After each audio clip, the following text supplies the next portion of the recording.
Well, things just keep getting worse. SHOT Show is a great example of that. I gotta say, I don't really support the organization anymore. I think they're asshole.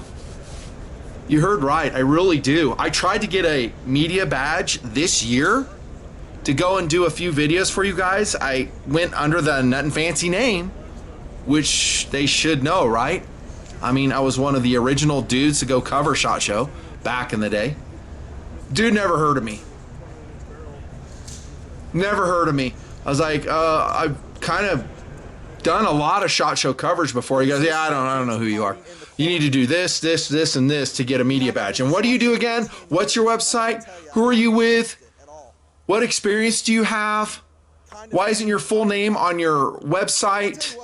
You need to do this on your website, do this, and we'll get back to you and we'll see if we can approve a media badge. Dude, it was like 3 back and forth emails, and I finally lost it on that individual. I just went off. I was like, this is unbelievable, dude. You know, forget it. So maybe burnt a bridge there, but it's a bridge that probably needed burning. SHOT Show is asshole. They're horrible. I may sneak in under another badge and do some videos for you dudes, but honestly, it just gets in the way of my content flow. I've always said that. I have SHOT Show videos from 2 years ago I have not even posted yet because my content generation is flying. I don't have room to post everything I can create. Not even close. Anyways, quick update for you. And why am I saying that here in this video? Well, one is the last time I went to SHOT Show, I did swing by the Inglis booth. Didn't even know they were there. It just happenstance. And I saw that they were making, again, high powers under the Inglis name, which is a very famous, I don't know, trademark in the Browning high power history. Canadian, I believe, right? So they're making the GP35. You see one on the table. I believe this is Cerakoted or maybe matte nickel, one of the two. And I liked what I saw at the booth. They had another base one, an L9A1, lanyard ring, case hardened version, some other variations of the P35. It was cool, and I was excited because I've been one of the voices saying to bring back the Browning high power amongst some other pistols that I think there's demand for. And I think they're selling pretty good. I'm talking like all the high power clones. We got T-Sys, the Mark II, the Gerson Mark III, the SA35 by Springfield Armory, the MCP35, different ones. And I have reviewed quite a few of them. Well, not quite a few. There's not that many, but I've reviewed most of them, I think. And I'll add this one to the list, the Inglis High Power Review, Nut and Fancy Style. I liked what I saw, and I was excited to see them. Now, granted, it's not the same Inglis as it was before. They're just using the trademark to generate interest. Because dudes, especially boomers, Gen Xers, they know the Inglis name. At least guys who are into guns. Maybe less so millennials and Gen Zers. I honestly don't know if those guys are connected to the high power like we are. So it was with high hopes I went to Gunny's, the Great American Gun Store. Round of applause for Gunny's. Thank you, Rex and Company. Rex is the owner of Gunny's, still supporting the Nut and Fancy project. I checked this out on loan and got to work for you. Did it live up to my expectations? We'll talk about that. We'll talk about it. But the value on this, at least the way it seems, is pretty darn high. I mean, it's like 550-ish. You get 2 magazines. You get a hard-sided case, different variations again. I mean, the walnut grips, the grade 3 walnut grips are awesome. And we saw ones this good on the Springfield Armory SA35. They were also very awesome. It was all I could do not to buy that SA35, though. Oh my gosh, that thing was awesome. I didn't have the money, so I just let it go. You gotta let it go, dude. Yeah, let's go over philosophy views. We'll go quickly over the features. This will be a short format review. It's not going to be that long.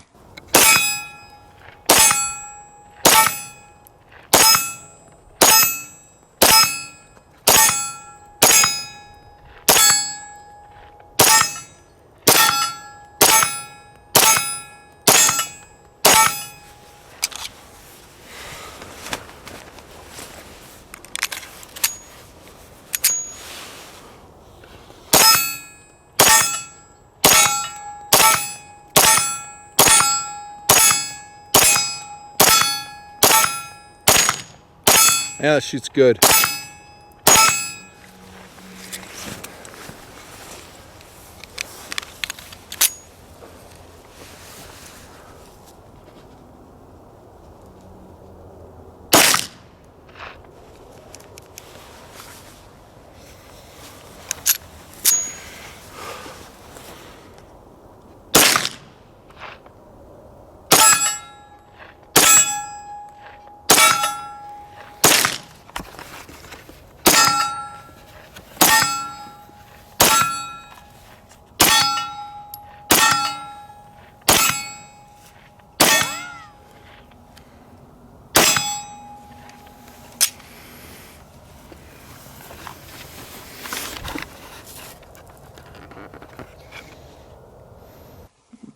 And by the way, I'm watching that more and more because I work my fingers to the bone, like doing all this content.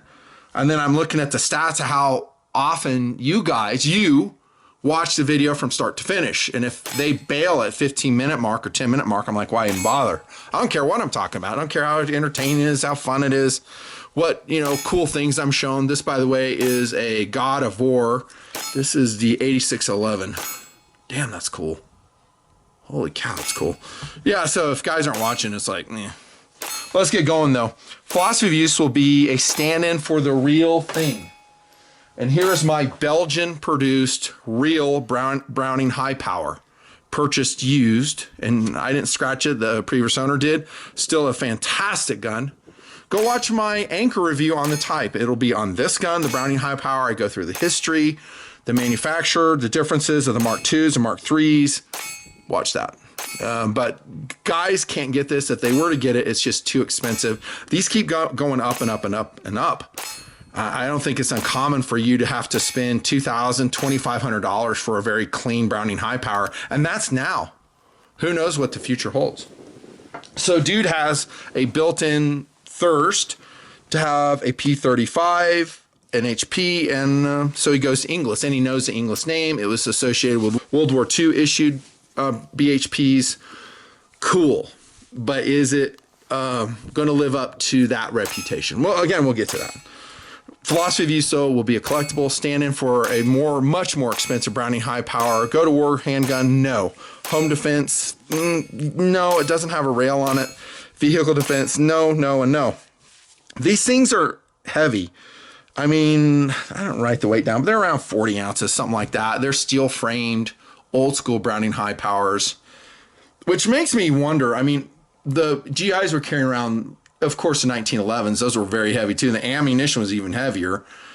That was a lot of weight for a pistol. So this fully loaded, damn, that's a lot of weight. Pistols, I don't think were used that much in World War II, from what I know. They had a niche. There were times when they were needed, but mostly guys were using rifles, as you probably know. Features, different finishes on this. So this is, again, the nickel style finish, and I like it. It's very well applied. This is, again, made in Turkey. That's why it's less expensive. Imported currently by SDS Imports. That may or may not change over time, and that's if it survives. Sometimes these guns, they just come and go so quickly. For whatever reason, they don't find traction in the market, and they're bye-bye. But the overall presentation, the look, if we talk features, is there. This is a really good-looking gun. And again, you can go to the Inglis website. They have different variations as well. Did I measure the trigger on this thing? I don't think I did. Do I have my thing right here? Let me just give you a subjective. Very nice trigger. Oh, that's a nice trigger, dude. Yeah. Oh my gosh. Single action. So this is cocked and lock carry, if you don't know. This safety, by the way, does differ from either a Mark II or a Mark III safety. And if you don't know what I'm talking about, Mark II is early 80s to late 80s. Had a max safety, 4.7-inch barrel, black Packmeyers, parkerized or an epoxy, ambidextrous safety. This is ambidextrous 2. The Mark III was the late 80s to 2018. High-vis sights, which this kind of has. I mean, we do have a light pipe here in the front. And let's see, squared off trigger guard in the Mark III, parkerized or epoxy finish, ambidextrous safety. But I think this safety is different if you care about the details. The positivity of the safety is not good. Yeah, the detent needs improvement. We should have a very positive safety on that. Standard magazine, slide release on the P35 here. It's all Browning high power. Same formulation you see right here, more or less. Some variances. I mean, I love the adjustable sights on this Belgian produced one. Speaking of which, on this one, we have a serrated fixed sight, and again, the light pipe up front. And these do feature Browning dovetails. So if you want, you can get different sights, put them on if you like. Rear serrations as before. Same trigger guards we see before, just a small trigger guard. Steel trigger. Left-sided magazine release. And there's no magazine safety either, so you can actually fire it without your magazine in. I think the Mark IIs had a magazine safety. Definitely not the Mark I's, but Mark IIs did. Here's a look at the top. Ring hammer. I think these are MIM'd pieces. Short beaver tail. Here's a look in the magazine well. Mekar magazines. Yes, sir. A little bit of corrosion on that, probably from desert usage. And then we have the standard takedown of a Browning high power.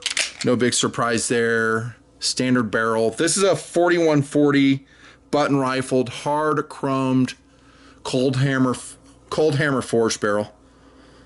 All good. And we talked about the grips already. They are phenomenal. Really excellent. How did it shoot?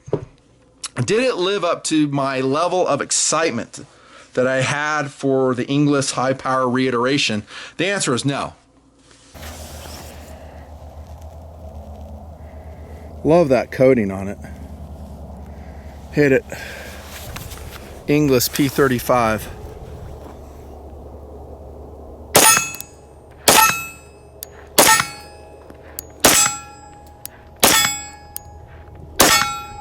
Uh-oh. Oh, shit. Uh-oh. Whoa. First round, though. Maybe it breaks in. Yeah. That's unfortunate.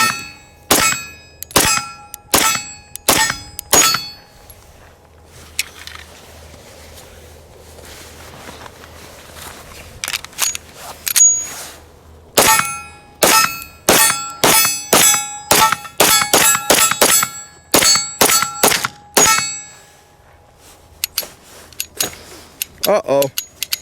Make sure that slide stop getting engaged. I wonder if I'm bumping it then. Yeah, you might be. Let's blame me for all these mouths. Yeah, you might be. Hold lower. Been a while since I shot a HP sauce. Somewhere in here. That's a well-made gun. It's probably you. Yeah. Keep your thumb out of the way. Yeah. Hold on, wait. Okay. You want me to go higher? No, you're good right there.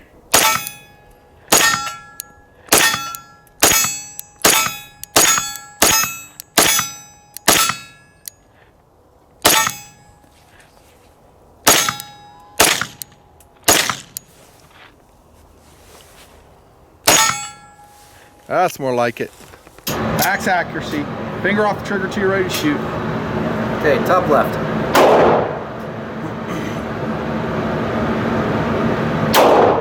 Nice.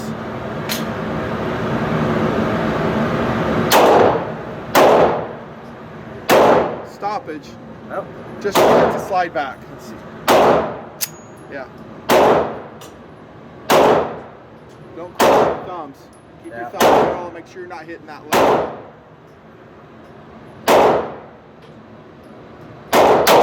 Good.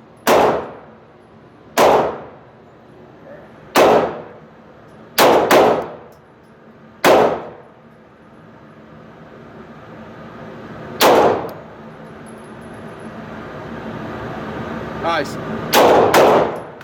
Right, upper right.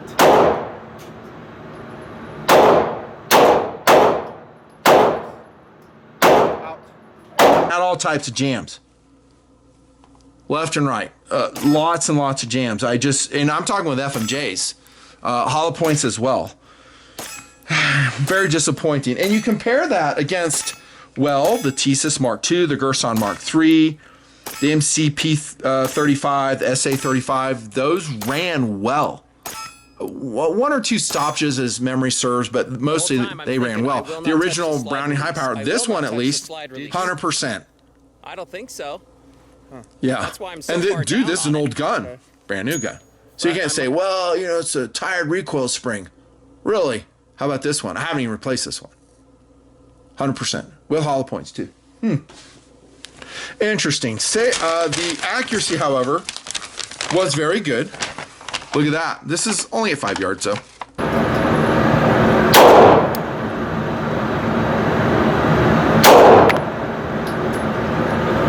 Yep, jammed in. Oh, still stopping. Yeah.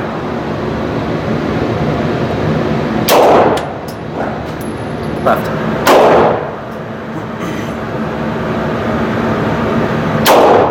Nice.